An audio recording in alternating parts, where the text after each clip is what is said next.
Boa noite, queridos irmãos e irmãs. Obrigado pela presença de vocês, pela confiança em vir participar dessa conversa, né? Agradecer também ao Ricardo, os demais trabalhadores da casa, pelo convite, pela oportunidade de vir aqui trazer um pouco de informação desse estudo.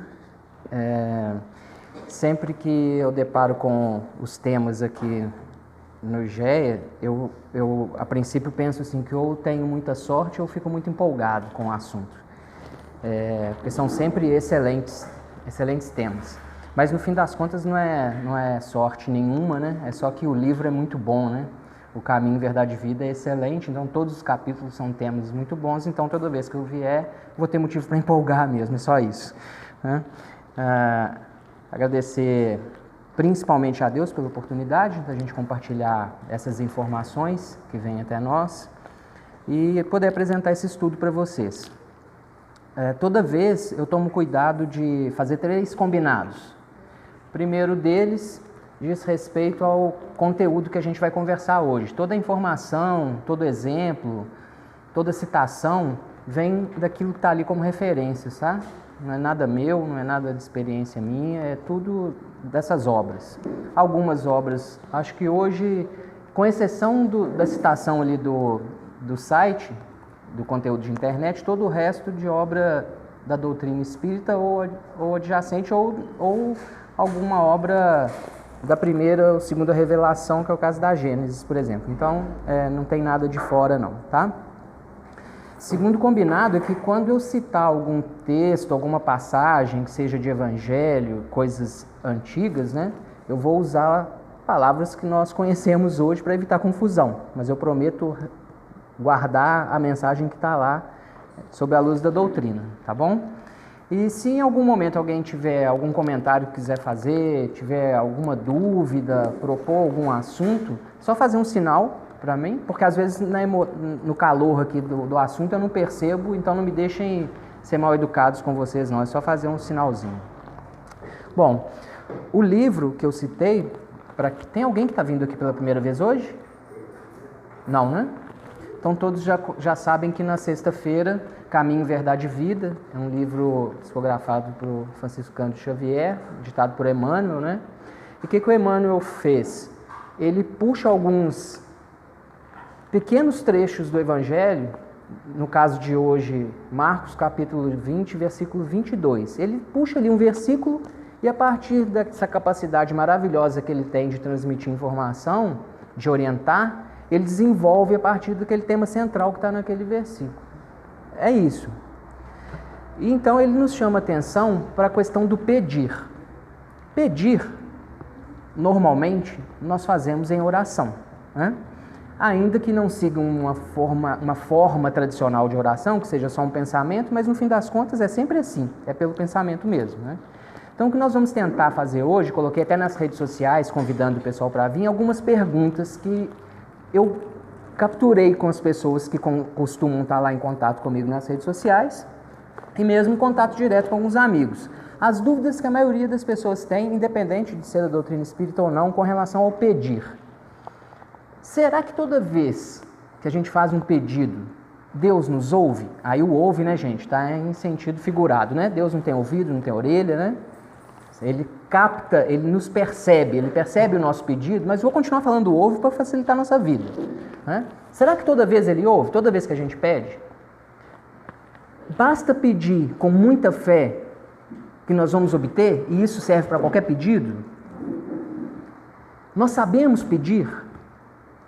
Pedir é a principal função da oração? Então, guardem essas perguntas que a gente vai tentar hoje, através do estudo, chegar a algumas conclusões com relação a isso, ou pelo menos clarear um pouco a nossa ideia sobre isso. Se não responder, pelo menos melhorar um pouco o nosso entendimento. Essa que é o nosso desafio para agora. Um outro cuidado que é muito conveniente, eu recomendo para todo mundo, eu tomo esse cuidado, não é por opinião própria, não. Muito pelo contrário, é por ter juízo e obedecer quem sabe mais.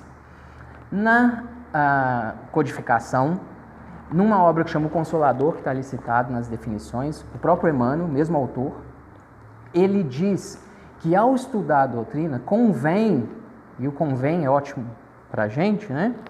Convém que a gente sempre observe 3 aspectos que compõem a doutrina: ciência, filosofia e religião. Isso é muito conveniente por um motivo simples. Antes de chegar no motivo, vou abrir um parênteses, porque tem sido cada vez mais comum nós ouvirmos, dentro e fora do movimento espírita, fora tudo bem, as pessoas não estão estudando, mas dentro é preocupante, que é respostas diferentes para a pergunta: a doutrina espírita é ou não é religião? Uns respondem sim, outros respondem não. E essas respostas podem estar certas ou podem estar erradas, tanto uma quanto a outra, depende da pergunta, né? Porque religião é uma palavra, como tantas outras na nossa língua, que tem significados diferentes dependendo da conotação. Então, se a pessoa que perguntou se é religião está pensando numa instituição humana, com hierarquia, com clero, com posições hierárquicas, com dogmas, com rituais, se é isso que a pessoa entende de religião, a resposta não, doutrina espírita não é religião. Agora, se está perguntando, se a pessoa que perguntou entende religião como algo que faz você se religar ao aspecto espiritual, se religar a Deus, a resposta é sim, é religião. E nós espíritas entendemos religião dessa segunda forma, por isso que está ali no nosso desenho, que é só um símbolo, de como se organiza o conteúdo da doutrina, ok? Então vamos lá. Por que então convém estudar assim? Por que é mais fácil estudar assim? Quando nós começamos a avaliar, e o desenho não é por acaso desse jeito, é para a ciência e filosofia ficar embaixo mesmo e a religião em cima, porque a gente parte de um princípio de formar uma base sólida de conhecimento.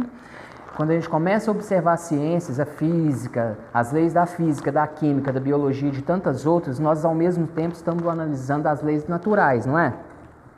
Não é assim? Não é só um estudo de alguém especializado numa ciência, é a observação das leis naturais. A gravidade já estava aí antes de ser descoberta, só foi formulada. Quando nós observamos essas leis da ciência, as leis naturais, nós estamos também conhecendo as leis universais, são as mesmas leis, são as leis de Deus, funciona do mesmo jeito para tudo. O que atrai 2 moléculas numa célula é o mesmo que atrai 2 planetas em gravidade e atrai 2 seres em amor. É a mesma lei. Só muda de condição e de potência, de característica, dependendo da evolução que nós vamos avançando. Porque nós somos pequenos seres microscópicos, já fomos, né? E estamos evoluindo. Então, é por isso que é importante conhecer. Porque quando a gente forma uma base de conhecimento bom da ciência, e lógico que a gente não vai querer pretender conhecer tudo, mas pega um assunto que é o pedir, e aí atrás dele a gente tenta capturar alguma coisa da ciência, forma uma base sólida, e aí nos dá a condição de filosofar, de ter o pensamento filosófico, que é aquele que você começa a fazer perguntas e respostas lógicas com base numa informação que é a ciência. Aí você começa a formular conceitos, e nossa inteligência foi dada para isso, né? Para a gente ir incrementando os pensamentos, e com isso pronto, essa base pronta, nós podemos daí recorrer aos evangelhos, aos ensinamentos, à vida e à proposta moral ética de Cristo e fazer uma interpretação segura. O que é isso no fim das contas? A fé raciocinada. Não é isso que é recomendável a todos nós? Uma fé raciocinada? Que ela está segura, ela é sólida no decorrer do tempo. O tempo passa, a ciência faz novas descobertas, o homem passa a pensar diferente e aquele conceito não vai ser abalado, porque está numa base sólida. Essa é a vantagem de fazer o estudo assim, e é por esse motivo que eu trago sempre que eu consigo, nem sempre eu consigo, trago o estudo dessa forma, ok? Então nós vamos começar a falar a respeito do pedir, para ajudar a gente a responder aquelas perguntas lá do comecinho, falando então do aspecto científico. O melhor exemplo que eu acho que eu consegui encontrar para o funcionamento nosso, quando estamos em oração pedindo, é o celular. Posso? O celular, ele tem várias peças, né? Se a gente estivesse falando do corpo humano, a gente estaria falando de anatomia. Vários componentes. A capinha, que é um acessório.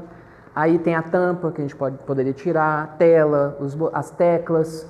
A bateria para gerar energia. O chip, para ele conseguir acesso a uma rede. E vários... Tem algum engenheiro eletrônico aqui? Graças a Deus ia rir da minha explicação. Graças a Deus. Mas a explicação é simples, não vai ser suficiente para a gente fazer o paralelo, né? Então, essas peças, cada uma com a sua função, para que ela funcione de uma determinada forma. Então, é a fisiologia, se a gente estivesse falando do corpo. O funcionamento do corpo é a fisiologia, as partes do corpo, a anatomia. Então, vamos chamar da fisiologia do celular. Ok? Como que o celular funciona? Ele tem energia gerada pela bateria, energia elétrica. Ele transforma essa energia elétrica em ondas eletromagnéticas. A gente não vê, mas se ele está ligado, mesmo sem ligar, em torno dele tem um campo eletromagnético aqui, nesse instante. Já perceberam que às vezes chega o celular perto de alguma coisa e dá uma interferência? É por isso, é o campo eletromagnético que está funcionando. Então ele emite essas ondas. Agora, como que ele funciona quando eu ligo para alguém? Vamos imaginar, como que é o nome da senhora? Maria do Carmo. Vamos imaginar que a Maria do Carmo está lá no Morro da Mina. E a Simone quer ligar para ela. Né? Aqui já está emitindo onda, está ligado. O dela também está ligado lá, está emitindo onda. Para elas conseguirem falar, não basta lá emitir, tem que receber também. Então tem que ter algo similar a uma antena para receber o sinal. Senão não vai funcionar. Então ao mesmo tempo emite e recebe. Mas falta alguma coisa. Como ligar? É por isso que chama celular. Eu não imaginava que era por isso. Você fica de pé? Um minutinho? Você também? Por gentileza? Por favor, você também? Você também? Você também? Nossos amigos estão de pé, são antenas. A gente não vê as antenas dos celulares por aí pela cidade? Não é assim? Quando emite ali, essa antena que está mais perto, pega o sinal daquele celular, transmite para cá, para cá, para cá e chega lá. É simples assim. Faça assim para mim. Cada antena tem um alcance. Se a gente pensar que isso aqui é circular, o que fica parecendo circular com um ponto no meio? Uma célula, não é? É uma célula de cobertura. A parede celular é por isso. Funciona também com satélite, mas também tem a cobertura. Se faltar, pode sentar. Se faltar antena, qual a mensagem que a gente recebe? Fora da área de cobertura ou sinal. É isso, porque não tem antena para passar. E quando a gente viaja, a gente vem em roaming, o que é isso? Ele está pulando o sinal. Eu vou andando, a antena mais perto é ela. Então ela vai aqui, ó. Aí saí do alcance dela, entrei na de cá, pula para de cá. E vai fazendo esse processo. Por isso que você entra no seu carro para fazer uma viagem, sua bateria vai embora num segundo sem você usar. Porque ele está fazendo esse processo de ficar pulando de um lugar para o outro, de um lugar para o outro, de um lugar para o outro. Assim, é um exemplo, estou dando uma explicação muito simples. Como eu falei, um engenheiro ia morrer de rir, mas é simples assim. Nós não vemos essa mágica acontecendo, né? Ninguém vê as ondas por aí, né? Mas elas estão aqui. Elas causam interferência e tem até algum questionamento sobre o que tipo de interferência pode fazer até para a nossa saúde. Porque elas estão aí. Emite, transfere, conecta, né? E chega lá.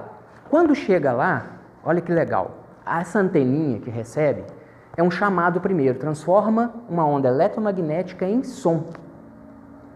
Transforma, faz uma transformação de uma coisa em outra. Chama, a pessoa pega o celular, alô, som, que é onda também, entra no celular, onda eletromagnética, vem, transforma de novo e ela entende o que ela está falando do outro lado.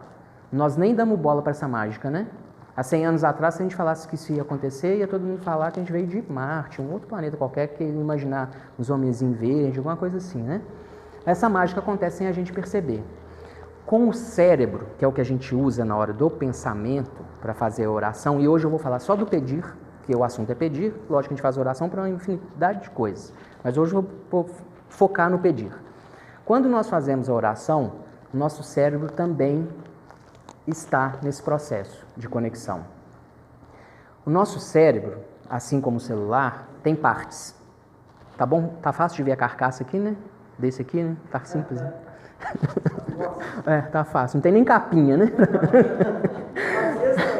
A minha tá aqui. Senti calor, tirei.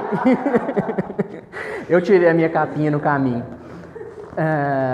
Mas ele dentro também tem partes. Hoje a ciência evoluiu e ela descobriu uma coisa que chama plasticidade do cérebro. Descobriu que o cérebro é capaz de, no mau funcionamento de uma parte, compensar com outra parte. É como se o celular, Olha que maravilha que ia ser, né? Você deixasse ele cair, a tela quebrasse, mas a parte de trás passasse a funcionar como tela. Ninguém gastava dinheiro, né? O cérebro é capaz de fazer esses ajustes. Lógico que não ao extremo, dependendo do trauma, não, mas em pequenos ajustes, sim. Mas para facilitar nosso entendimento, vamos ficar com a ideia de partes do cérebro fazendo atividades diferentes. Vou usar 2 exemplos, como que isso é bem assim. Quem tem filho adolescente, convive com adolescente, irmão, sabe que a gente fala sempre, nosso menino não cria juízo. Eu já falei tantas vezes esse negócio, não tem juízo. Gente, não vai ter mesmo não. Porque isso vem do lobo frontal, aqui ó, pré-frontal. Última coisa a amadurecer no cérebro, entre 20 e 25 anos, é onde aprende o que é certo e o que é errado. Tem juízo mesmo não. Nós vamos ter que ficar falando até 20 anos. Eu estou quase vencendo a barreira da primeira, ainda tem mais uma lá atrás. Então, é normal, não tem nada de errado, não. A gente tem que ter mesmo paciência e ir falando. Tem um funcionamento muito específico, né? Bem pontual. Tem um outro bacana, que nós vamos falar mais adiante, que é a glândula pineal. Está lá no meio. Se a gente fizer um corte assim e assim, ela está lá no encontro das linhas, lá no meio do cérebro. Uma glândulazinha pequenininha. Bom, o que o cérebro faz? Como que ele funciona? Ele emite ondas. Acordados aqui, conversando, trabalhando, despertos, nosso cérebro emite um tipo de onda. Como o engenheiro do cérebro é muito melhor que o engenheiro do celular, ele não emite um tipo de onda só. É muito mais caprichado, é um tipo de onda para cada coisa. Tem ondas que o pessoal nem sabe ainda para que serve. Então, quando eu durmo, é outro tipo de onda. Quando eu estou sonhando, é o sono junto com o sonho, é outro tipo de onda. Quando a gente está ali dentro na cabine de passe. Vocês conhecem aquele aparelho, o eletrocardiógrafo, que faz o eletrocardiograma? Cola os sensorzinhos, tem o fio e ele gera aquele desenhozinho das ondas. É científico, não estou inventando nada esotérico aqui. Nosso cérebro emite essas ondas. Se a gente colocasse um aparelho funcionando lá dentro na hora do passe, o pessoal concentrado na atividade, e quem está recebendo também, sem imaginar, nossa, eu vou atrasar para ver minha novela, se estivesse concentrado ali, ia ver que o tipo de onda gerada é um tipo de onda que é a mesma que a gente gera na hora da meditação, da prece. Agora, Deus colocaria isso funcionando assim, só para ficar diferente, melhor do que um engenheiro eletrônico? Lógico que tem uma função, né? Claro que tem uma função. Existe uma função. Então, primeira comparação com o celular. O celular emite a onda eletromagnética, o nosso cérebro emite ondas também. Nós também não conseguimos ver, mas aqui em volta, se a gente pudesse, teria aquele campo das nossas ondas mentais, de vários tipos de ondas diferentes ao mesmo tempo. Não estou falando de aura, de nada disso, não. Estou falando só da parte física mesmo, aqui em volta. Tem algum neurocientista aí? Senão ia rir igual o engenheiro, né? Com a minha explicação agora. Bom, então imagina. Eu estou aqui, me concentro e começo a elevar o meu pensamento, como a gente sempre fala, mudando as minhas ondas, tranquilizando. Por isso que a gente sempre fala, calma, respira, porque esse relaxamento faz a gente entrar nesse tipo de onda. E aí você vai e te chama no celular de Deus, com esse aparelhinho que a gente tem aqui. É isso que acontece, né? Aí, nós aqui, Deus, onde? Em todo lugar. Agora, precisa de algo para conectar, não é? Isso aqui está pegando. Onde que estão as antenas? Onde está o Wi-Fi de Deus? O que é a antena dele? Para ele captar. Ele não tem ouvido, a gente falou. Quem chuta? Por onde é que ele consegue nos perceber? É um Wi-Fi poderoso. Hã? Aí o pensamento é o nosso sinal, está saindo do nosso cérebro. Ele nos percebe pelo fluido cósmico universal, gente. É o sistema nervoso de Deus.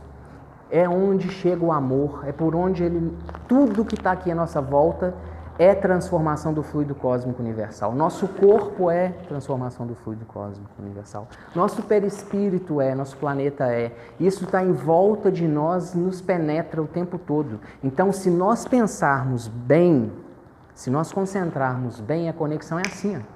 Sabe quem tem Wi-Fi em casa? A mesma coisa você pegar seu celular fazendo download e parar lá do lado da anteninha assim, com o seu aparelho. O download é imediato. Não tem sinal ruim. Não tem sinal ruim. Parte científica de funcionamento, ok? funciona assim. A conexão nossa com Deus, para pedir, que é o assunto de hoje, é desse jeito. É simples assim. Não tem erro. Falha por nós, não pela condição e pela estrutura da rede. Né? Ok? Vamos usar então essas ideias que nós compartilhamos aqui com relação à ciência para a gente avançar para o aspecto filosófico. Vamos fazer um exercício rápido para a gente acostumar com a ideia do pensamento filosófico, que não é muito comum da gente fazer. Pensamento filosófico é quando você pega algumas coisas que todo mundo já conhece, todo mundo já sabe, que a gente chama de premissas, todo mundo conhece, ninguém duvida, e usa essas premissas num raciocínio lógico para chegar a uma conclusão que nem sempre a ciência é capaz já de comprovar, mas que é uma conclusão óbvia. Não tem erro. Se junta isso com aquilo, você chega a uma conclusão óbvia. Tem até uma brincadeira assim, premissas verdadeiras podem te levar a uma conclusão falsa, porque você pensou errado, mas a premissa está certa. Então, o pessoal brinca assim, premissa número 1, Deus é amor. Premissa número 2, o amor é cego. Premissa número 3, Steve Wonder é cego, portanto Steve Wonder é Deus. Premissas certas, raciocínio errado. Né? Brincadeirinhas à parte, mas para firmar o pensamento, vamos fazer um outro exercício.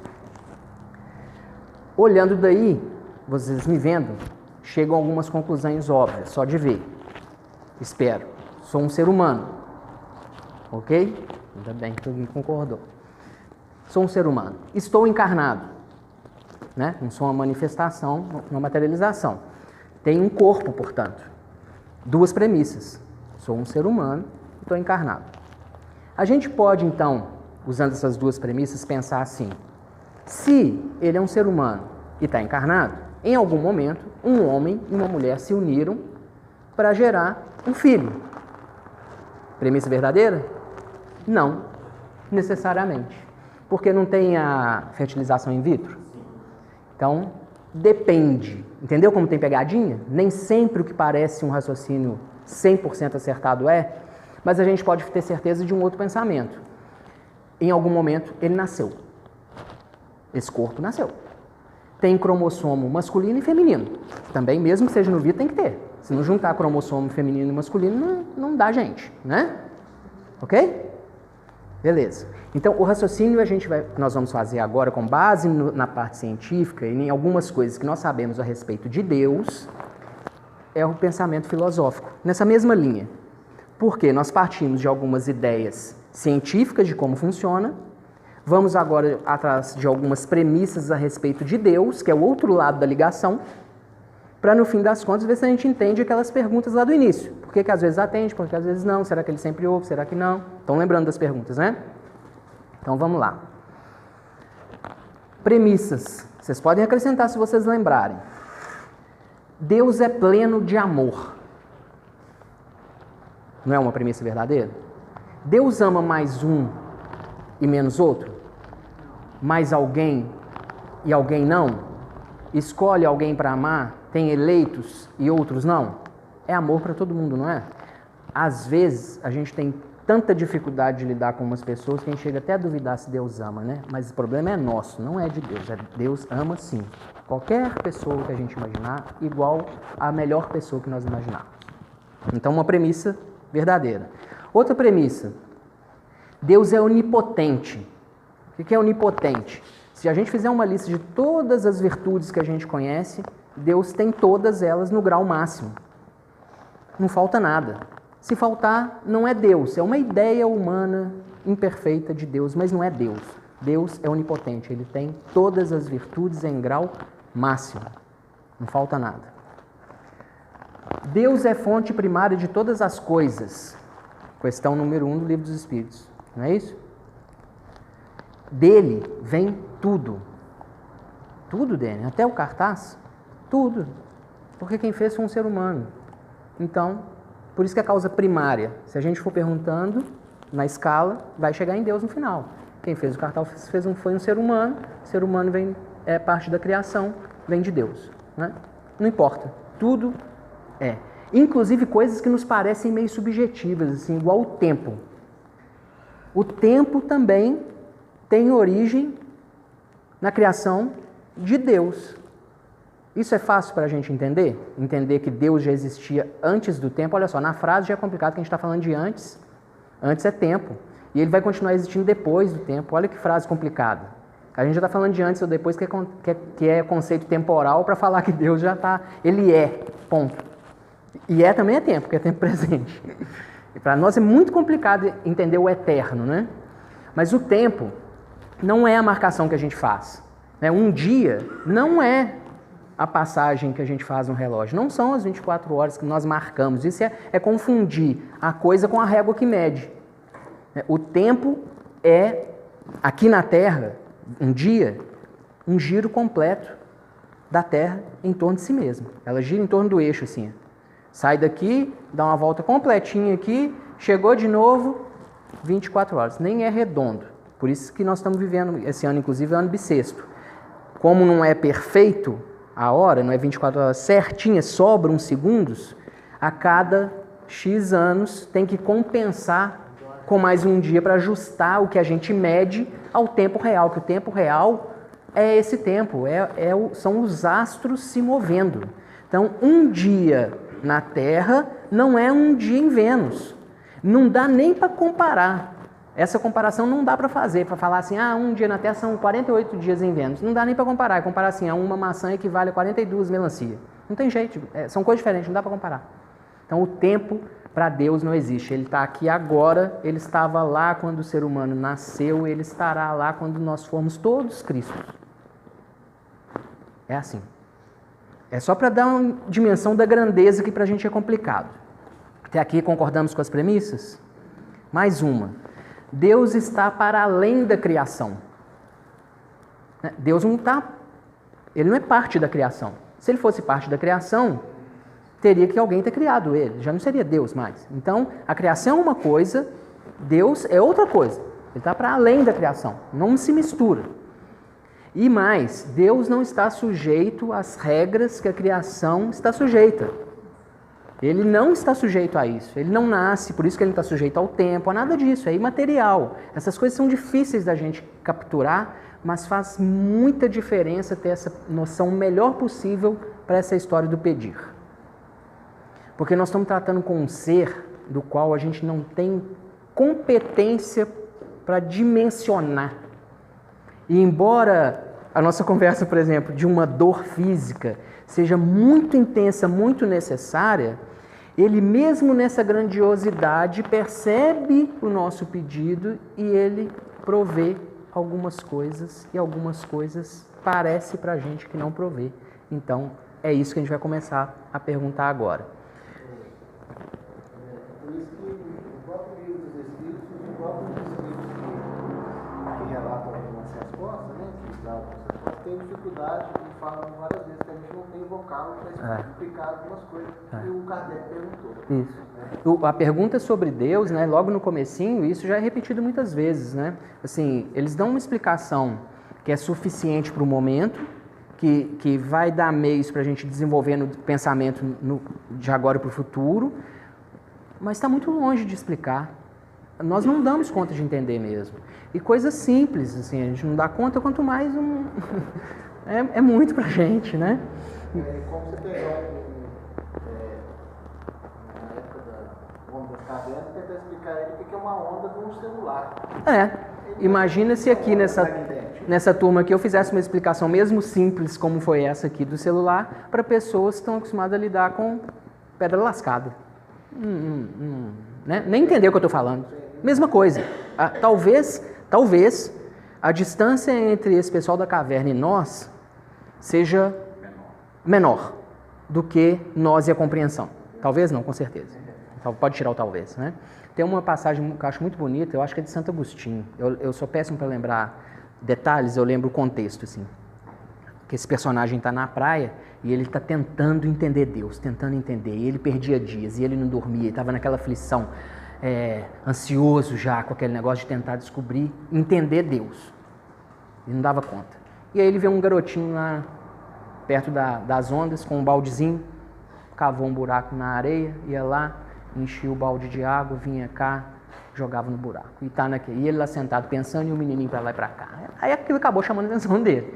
Chegou lá perto da criancinha e perguntou: o que você vai fazer? Estou vendo você para lá e para cá com essa água. Ele falou: eu vou colocar o mar todo aqui nesse buraquinho aqui para mim. Aí ele deu uma risada, né? Assim, não cabe. Aí o menininho virou para ele e falou: é mais fácil o mar aqui do que esse pensamento caber aí. É uma boa imagem para a gente ter uma noção de como que é complicado, né? Mas essas premissas a gente reconhece que são verdadeiras, né? E aí a gente pode avançar para o raciocínio filosófico, que é começar a fazer aquelas perguntas que podem nos ajudar com o desenvolvimento que a gente tem para concluir. Eu anotei algumas perguntas, mas vocês fiquem à vontade também para colocar perguntas, para colocar observações. Quanto mais a gente fizer isso, mais rico vai ser. Primeira coisa: é possível que eu tente me conectar com Deus e Ele não conectar? Vamos pegar o exemplo do celular. Simone quis ligar para Maria do carro. Imagina que ela tem bateria, tem sinal, ok, ligou. Mas ela está sem bateria. Ela está sem sinal. Não pagou a conta. Falhou lá, né? Tem como acontecer isso com Deus? Eu penso direitinho aqui, faço uma oração daquela, conforme mando o figurino, não estou pensando em outras coisas. Estou concentrado fazendo a prece, não estou preocupado em ver a cor da sandália de Simone, se o Chico cortou o cabelo, se o boné do Ricardo é bacana. Não estou preocupado com nada mais. Estou preocupado só com a prece, concentrado ali em sentimento e em pensamento. Tudo certinho, mas Deus não fez a parte dele? Tem jeito? É possível? Tem jeito, né? Então, não é por isso que a gente não é ouvido. Podemos descartar essa hipótese. Outra hipótese.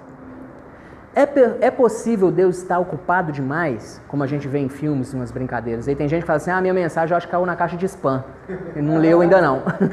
Tem jeito de Deus estar ocupado? Eu vou atender essa turma aqui primeiro. Tem uma turma muito preocupada com o coronavírus, então vou atender essas preces aqui primeiro. De tarde eu venho para essa turma de cá que está preocupada com o resultado do jogo lá, que vai ser domingo. Isso é possível? Deus não tem limite. Ele dá atenção igual para todo mundo, tudo ao mesmo tempo. E não é só aqui da Terra, não. É do universo inteiro. E é fácil para ele fazer isso. E é fácil. Então, outra hipótese.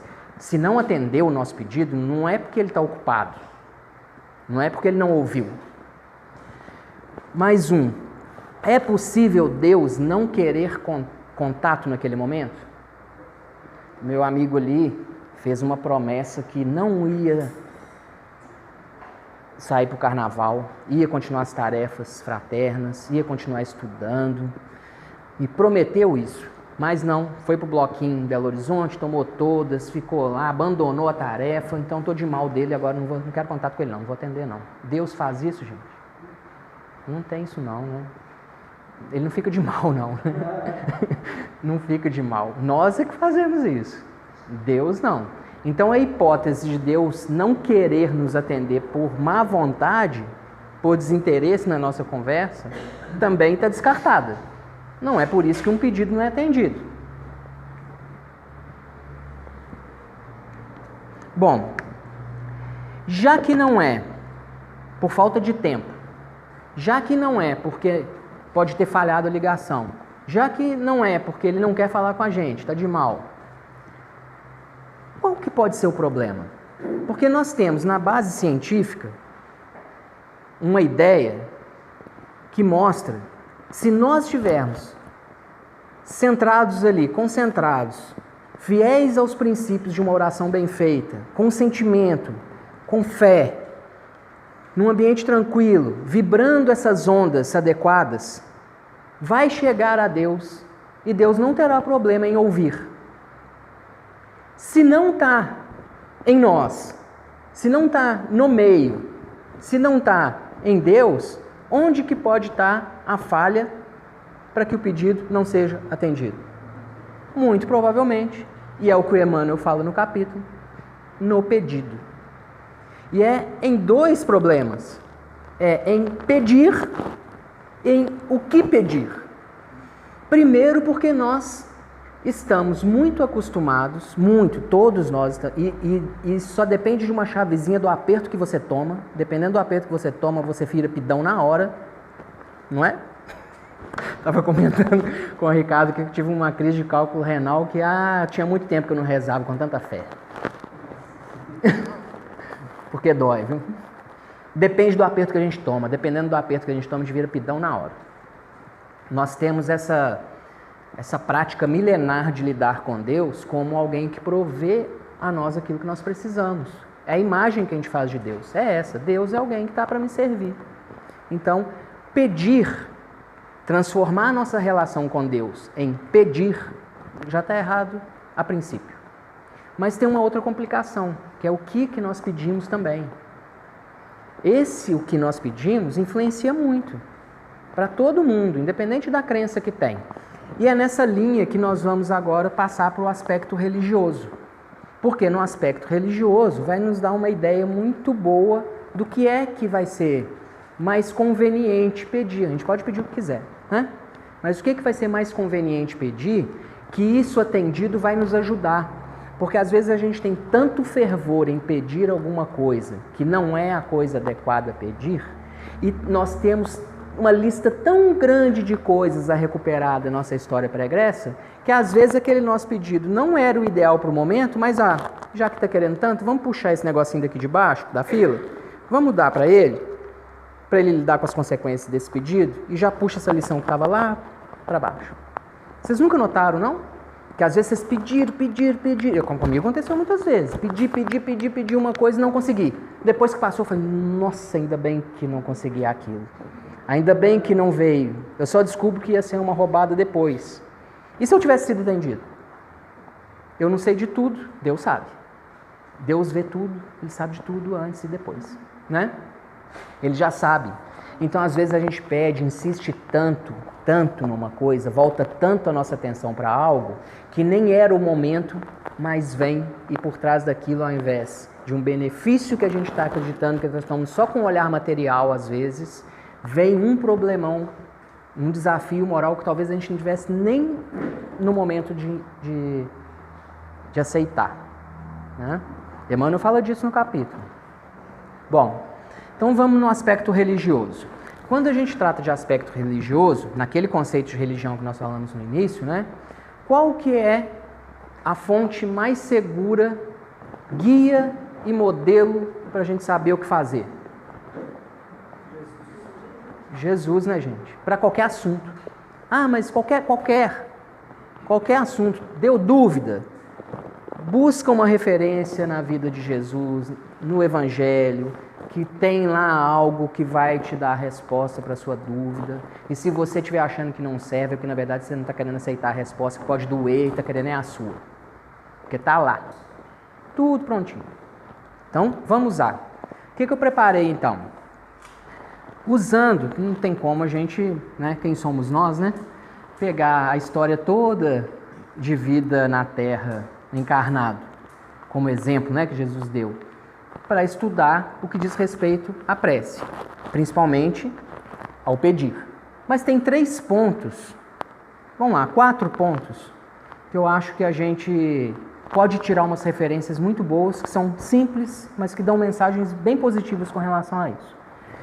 E aí, assim, vou contar a história daquele jeito que eu falei, não vou usar as palavras da época, né? Teve um momento da vida de Jesus encarnado em que ele, Pôncio Pilatos era o governador da região em que Jesus viveu, né? Roma, ela invadia e dominava regiões e ela tinha uma estratégia política muito interessante. Ela deixava que a cultura local continuasse. Ela não interferia na cultura local, na religião, não queria saber de nada disso. O negócio dela era, din-din, pagava o imposto, estava tudo certo. E ela interferia o mínimo possível para não ter mais conflito, porque aí ficava fácil de dominar com meia dúzia de guarda. Lógico que meia dúzia, estou exagerando, né? Mas precisava de muito menos exército para fazer dominar uma população que estava num certo conforto. Pôncio Pilatos era o governador dessa região, então era um homem poderoso. Ele tinha condição de uma palavra mal colocada definir vida ou morte de qualquer um que estava ali. E ele vira para Jesus e fala assim: você é o rei dos judeus? Ele pergunta para Jesus: você é o rei dos judeus? Se Jesus quisesse se livrar da condenação, era fácil. Eu? Não. Sou rei dos judeus, não. Estão inventando essa história aí. Não falei que eu sou rei deles, não. Estava livre. Era mentira? Não. Rei da terra, não. Mas Jesus tinha interesse de mentir? Muito pelo contrário. Ele mandou uma mensagem para o Pilatos, na época, 2000 e tantos anos atrás, e está mandando um recado para nós hoje. Agora, ele continua falando com a gente. Meia verdade é meia mentira. O que ele falou? Meu reino não é desse mundo. Foi essa a resposta dele. Falou tudo. E aí tem recado para nós. Ora, se Jesus, esse ser, Cristo, que estava aqui quando se formou o planeta, ele já era Cristo quando o planeta foi criado. Ele foi um dos agentes da construção do planeta sob a ordem de Deus. Lá na Gênesis, capítulo 1, Deus dá a ordem de se fazer as coisas e os Cristos executam, e o Cristo Jesus que nós conhecemos era um deles. Ele já era nessa época. Ele ia vir aqui encarnar e mandar um recado simples desse: meu reino não é desse mundo, e depois, para depois, nós ficarmos baseando os nossos pedidos em coisas materiais. É infantilidade nossa, não é? Não tem lógica nenhuma, tem? Pedir a um ser em comunhão plena com Deus, desse tamanho, que nos ama tanto, que nos conhece tanto, pedir algo material, ele já proviu tudo. Tudo que nós precisamos já está à nossa disposição, tudo. Tudo. Então não faz sentido. Outra passagem, eu gosto muito dessa passagem. Teve um certo momento em que todo canto que Jesus ia, uma multidão atrás. Todo lugar. E nessa organização política que eu comentei com vocês, toda vez que os romanos chegavam, eles escolhiam alguém da comunidade. Vamos imaginar que nós aqui somos uma comunidade que os romanos invadiram e dominaram. Então eles escolhiam alguém. Giovanni, vou escolher o Giovanni. Giovanni, é o seguinte: eu acho que aqui dá para tirar de imposto uns 10 mil reais por ano, porque o pessoal só mexe com cabra, plantação. Você tem que me passar 10 mil, que se tirar mais é seu. Era assim que Roma fazia. Escolhia um, aquele personagem virava o coletor de impostos da região, e Roma não queria nem saber se ele tinha coletado 40. Ele tinha poder, formava uma equipe de coletores, o pessoal tinha que pagar. Se ele falasse: ó, fulano de tal, o Chico não tá querendo pagar, não. Chamava os exércitos, ia lá, já via o que acontecia, né? Se hoje só nega imposto por haver, o negócio já é feio, imagina naquela época. Aqui pertinho de nós, em Ouro Preto, tem uma turminha lá daquele Museu da Inconfidência enterrada lá, que não queria pagar imposto. Continua a história mesmo. Muito bem. Então, Zaqueu era um desses personagens. Ele era o coletor de imposto na região. Todo mundo adorava Zaqueu, né? É admirado. Vocês imaginam a fama que ele tinha boa, né? Só que Zaqueu queria ver Jesus. Ele não queria pedir, não. Ele não queria seguir. Ele queria ver Jesus, porque já tinha uma fama rodando no lugar. Como ele morava na cidade para onde Jesus ia, o que ele pensou? Vou escolher um lugar no caminho, que eu sei por onde ele vai passar. Ao invés de sair andando atrás, eu fico esperando ele passar por mim. Muito mais inteligente. Só que o Zaqueu devia ser, na história, assim, do meu tamanho para baixo. Pela história, ele era como minha avó falava, um toco de amarrar jegue.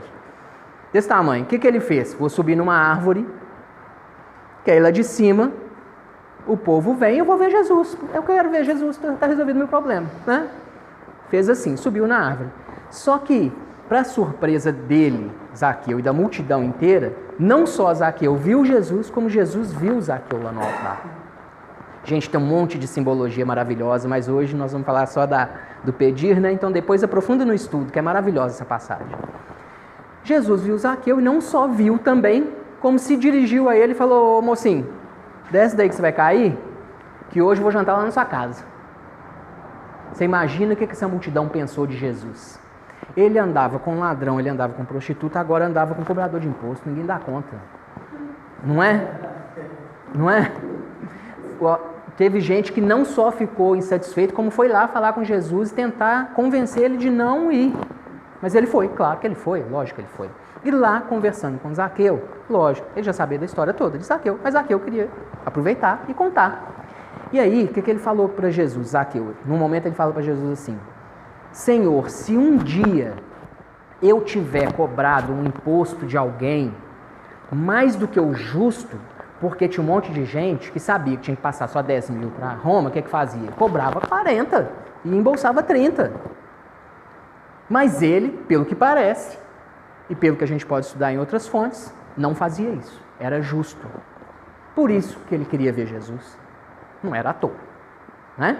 Planejou, elevou, subiu na árvore e tudo mais. Enfim, se eu um dia tiver cobrado mais do que o justo de alguém, eu devolvo o que eu cobrei 4 vezes mais. A lei da época exigia que se devolvesse, vamos supor que cobrou R$100 a mais, tinha que devolver os 100 mais R$25. Era 25, um quarto, 25%. Então, os 100 que foi a mais e mais 25% para compensar o erro. Era a lei. E ele prometeu, não foi isso não para Jesus. Eu vou devolver os 100 mais 400, se eu tiver cobrado errado. Aí Jesus fala, não com essas palavras: esse homem é de Deus, está no caminho para Deus e é essa pessoa que eu vim salvar. São essas pessoas que eu vim trazer para o caminho certo. Olha a mensagem que está aí. Zaqueu foi pedir alguma coisa para Jesus? Ele chegou lá pedindo? Vamos comparar com o versículo 22. No versículo 22, ele está dentro de um capítulo que, na história toda, o que está acontecendo? Jesus fala para o pessoal todo que ele vai para Jerusalém e lá ele vai ser preso, torturado e crucificado. Ele já antecipa para todo mundo que vai acontecer isso. Quando ele faz isso, fica o desespero na multidão. Uma mulher, desesperada para ver os filhos salvos, faz assim: Jesus, coloca os meus filhos sentados, um de um lado e outro do outro seu. Jesus falando: você não sabe o que você está pedindo. É o versículo 22. Você não sabe o que você está pedindo. Não é assim que funciona. Não é simples assim, não. Né? Olha só essa mulher como exemplo. Ela só se preocupou em conseguir um benefício, ainda que para os filhos, mas só se preocupou em obter um benefício. Colocar em uma condição especial, diferente do resto. Não foi essa a preocupação? Ela sequer preocupou assim: então não vai. Não era uma reação natural? Já que vai acontecer isso, então não vai não. Alguns fizeram isso. Ela não, ela preocupou assim: tudo bem, então vai, vão te matar, tudo, pode ir. Mas primeiro garante o meu. Não foi isso que ela fez? Olha a comparação com Zaqueu. Embora uma pessoa mal vista, ele só estava preocupado em ter condições de ver Jesus, de tal altura, de vislumbrar Jesus. E a hora que ele fez isso, ele entrou no raio da ação da visão de Jesus também, né? E foi considerado alguém, que a gente usa a terminologia da época de Deus, mas todos nós somos, né? Mas que foi salvo, segundo Jesus falou. Recado maravilhoso para nós com relação ao pedir. Nosso pedir, quando eu falo isso, não quer dizer que a gente não vai pedir nada, que não precisa pedir nada, muito pelo contrário, a gente deve policiar muito o que a gente pede. O pedir é mais de ter condições de aprender com as lições, de suportar as dores, de lidar com as perdas que só parecem perdas, mas não são. Enfim, no fim das contas, fazer aquilo para que nós estamos aqui. Os últimos 2 exemplos simples da vida de Jesus, simples é ótimo, né? O drama que parece maior para nós quando a gente pensa em Jesus é o momento da crucificação, né? A gente pensa: coroa de espinho, prego na mão, prego no pé, dor, lança na costela, não sei o quê. Essa dor choca, né? A imagem que ainda alguns utilizam do Cristo sangrando, né? Qual dor que ele estava sentindo naquele momento? Comparada com a física, não era? A física para ele era muito menor. Esse ser sente um amor por nós que a gente não é capaz de mensurar também. Então, e naquele momento, a dor de ver o ser amado caindo, que foi o que aconteceu com aquelas pessoas, foi muito pior do que a dor física. E ainda assim, o que ele fez? O que ele pediu a Deus? Vocês lembram? Olha só.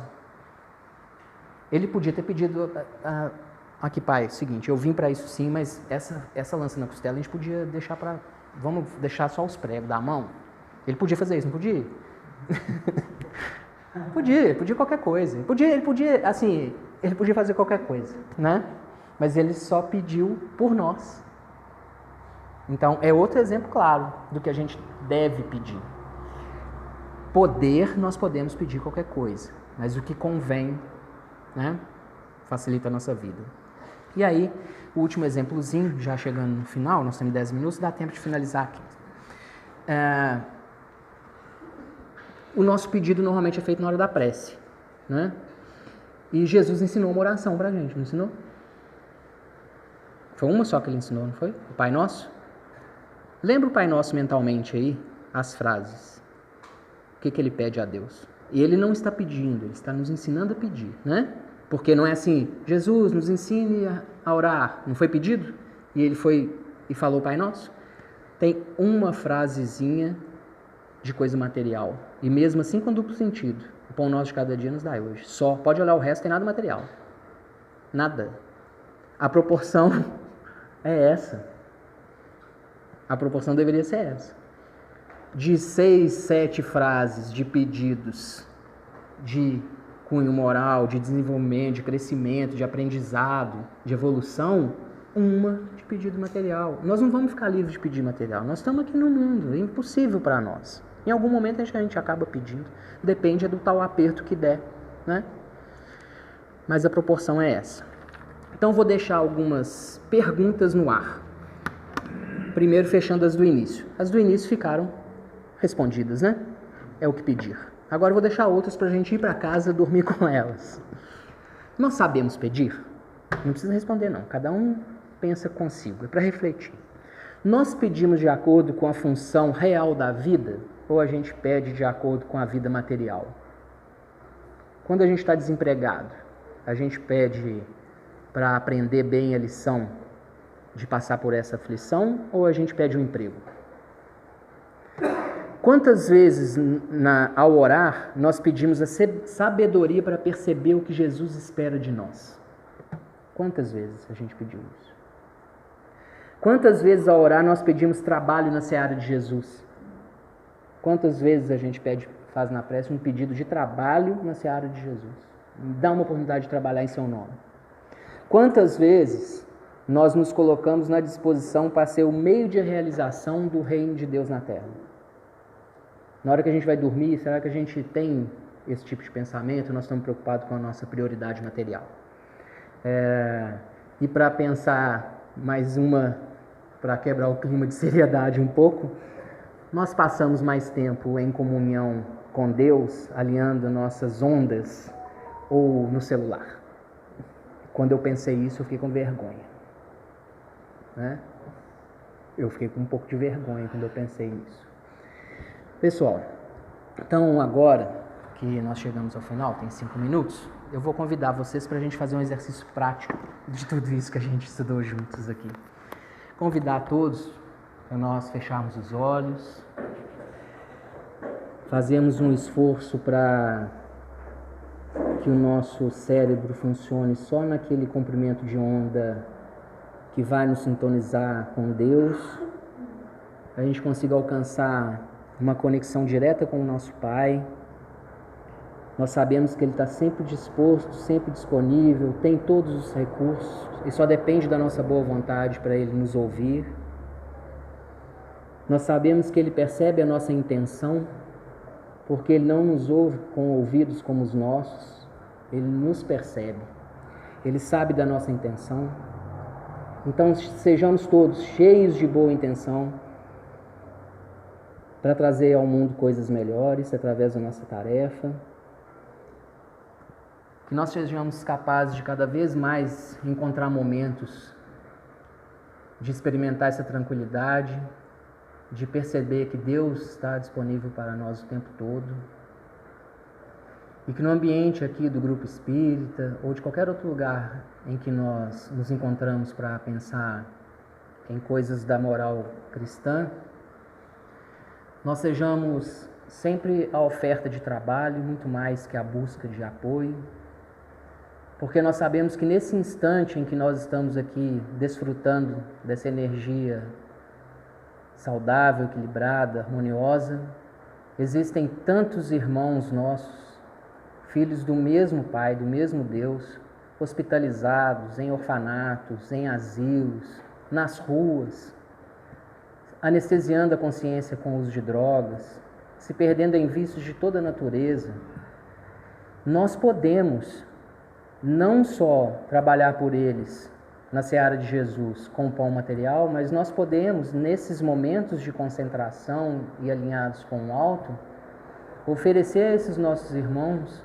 uma vibração dessas ondas que nós estudamos hoje, que vai chegar até eles, tranquilizando, dando um lenitivo, mobilizando um dos nossos irmãos do plano espiritual para amparar, se nós não podemos fazer isso diretamente. Então, meus irmãos, que nós sejamos cada vez mais capazes de fazer uso dessa ferramenta maravilhosa de conexão com o nosso Deus, para pedir a coisa certa, que é priorizar aquilo que Ele deseja, mesmo que esse desejo seja conflitante com o nosso egoísmo, o nosso orgulho, e que a gente seja capaz de aprender a confiar que os planos de Deus são sempre infinitamente melhores do que qualquer plano que nós somos capazes de elaborar. Graças a Deus.